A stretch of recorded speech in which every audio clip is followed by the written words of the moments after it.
Happy winter solstice. That'll actually be happening this Saturday on the 21st. And yeah, it's a time of year when the days are the shortest. The sun is furthest south in its relation to the earth. It's not a very astronomical accurate thing, but you get the idea. And in my tradition in the medicine wheel, it's the peak of the direction of the north, which is a time of introspection. And if you think about it, the days are getting shorter and shorter and shorter until the winter solstice, and then they start getting longer and longer and longer. One of the ways I'd like to look at it too is we're emptying out, we're emptying, and then starting on the solstice, we start filling in the new, emptying the old to the solstice, filling the new beyond the solstice. So just different ways to look at the solstice. But one of the things that is good to look at in this time of introspection is to look at where we're at with our dreams, like our dreams, not the dreams that we have at night, although it could involve that, but just like our life dreams, like when we were younger, and you don't have to be young to have a dream, but we had these dreams, and hopefully we still have these dreams. And I want to talk about the specific instance where you've had a dream, but for whatever reason, you didn't unfold that dream. You didn't actualize that dream. And it may be that, whatever, you just blew it off, or, it was too scary, or you didn't feel you deserved it, or whatever. Or it could be just something that you made a different choice. You chose to raise a family rather than being, whatever, an astronaut, or, it could be that you made a different choice, and it likely was the right choice. Or it may not feel like it was, I don't know, but whether or not it was the right or wrong choice or whatever, there's this dream or these dreams that didn't get actualized. Okay? And so now it's, as we're older, we're certain, it may be that dream didn't fully go away. And I'll give you an example of my own life. So when I was in my early 20s, I had just changed my major from engineering to psychology.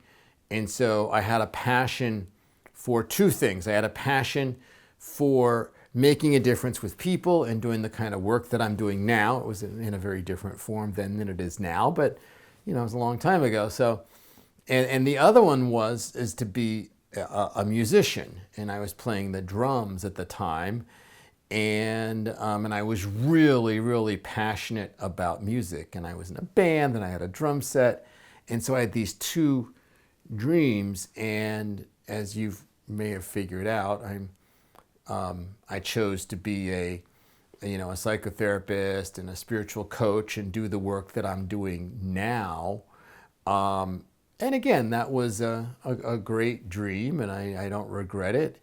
As well, there was this dream of playing the drums and being a musician. And as some of you know, I've been exploring some of those lately. I've been playing the didgeridoo. I've just bought a drum set a couple years ago. I've been buying some cymbals, and so there's this dream that I'm fulfilling. Now, will this dream be the same that it would have been if I had pursued it in my early 20s?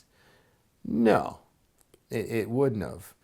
It won't be. It won't be the same. It'll take a different form. As it turns out, with some of the best drummers, they started playing when they were like 4 years old. So I was probably already late to be the next amazing drummer, even at 20. But I would have been a lot better. I could have been a jazz drummer, or I could have been really good if I would have devoted my life to that, or could have maybe evolved into another instrument. Who knows? So here I am at 62 years old. Okay, and this started when I was about 60. So at 60 years old, there I am, and this dream I'm drawn back into to music again, and I'm didgeridoo and drums and different things. Now I can actualize those dreams, but it'll happen in a different way. It won't, I'll do it in a different way.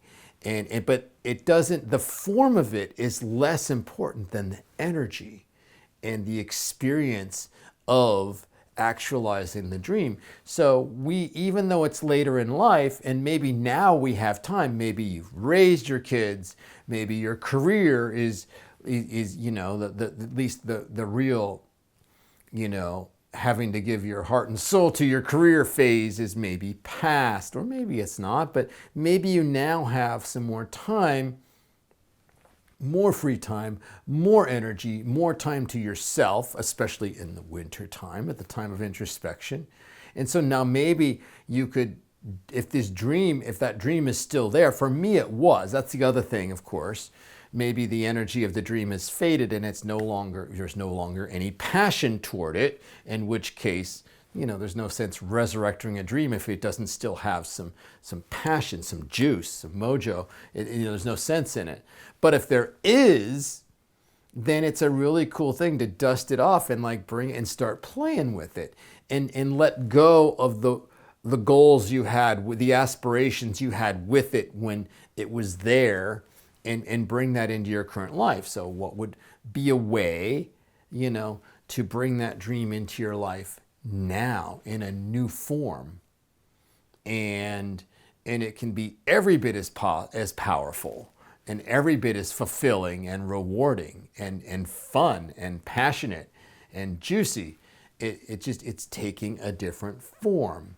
I'm probably not gonna, and who knows, maybe I will, but I may not.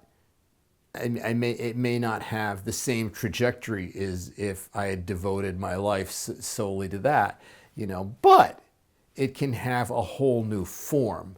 And so that's the thing that I'm inviting you this winter. I think each winter when we do this time of introspection, one of the things that's really good to check in on is where you're at with your dreams. What are your dreams? What are your dreams now?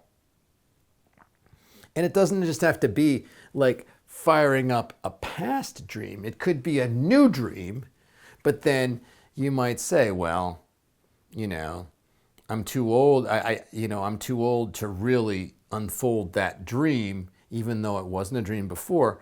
And it's just like, well, it doesn't have to be, you don't have to be like cutting edge, the most amazing, person on the planet at it. It could just be that, once you have the dream, whether it's past or present, this is the best way to talk about it. So if you have a past dream or you have a new dream, or you have an old dream that you still have passion for, is the thing to ask is, okay, now what's the way that I can fulfill that dream in my life now? What makes sense? What makes sense? How can, and a lot it's just, how do I take the first steps to just start allowing this dream, the energy of this dream, is to start fulfill it and start playing with it, and then see how it unfolds, and not measuring it based on, are you going to be amazing at it, or is it going to be the same if you would have started it years ago, or are you going to be the best in the world at it? It's like letting go of that and just going more with the energy of and then the dream is actually can be even more powerful because you're doing it for you. You're doing it because you want to do it, and you have your own scale of success. You're not comparing it to other people, perhaps. You're just fulfilled. You have this energy, you have this dream, you have this vision. You see this possibility, all different ways of seeing dream, and then you start working with it, and you start enjoying it, and you start playing with it, and you start, exploring it, and you work trial and error with it, and you start developing this part of yourself. There's an internal component that you're developing at the same time as the external action. And so that's the other thing. I may think I'm playing the drums, but actually, what am I developing internally? And so that's the part that can still happen. We can still grow by what we're doing. We're pursuing this energy, and there's a lot more going on when we fulfill a dream than just getting good at the thing that we do. There's a lot that goes on spiritually and emotionally and energetically.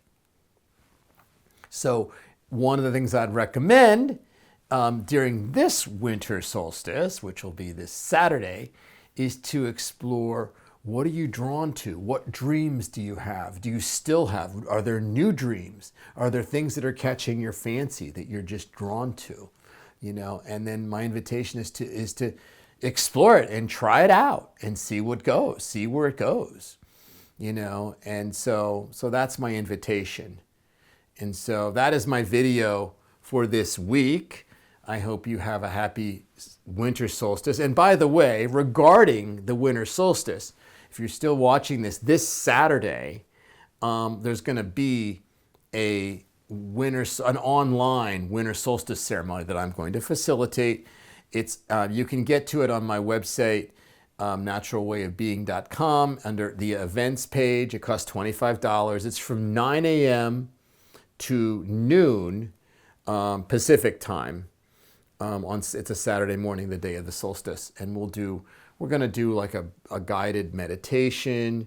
We're going to do a sharing circle, and we're going to do an online pipe ceremony, which actually works better than you might think. You can offer your prayers for your new dream. And so I hope you enjoy your solstice and your holiday season. And my challenge for you is to consider your dreams, and past, present, and to think about how you might bring that dream into your life and start playing with it and fulfilling it if you so dare. And I will see you in a week.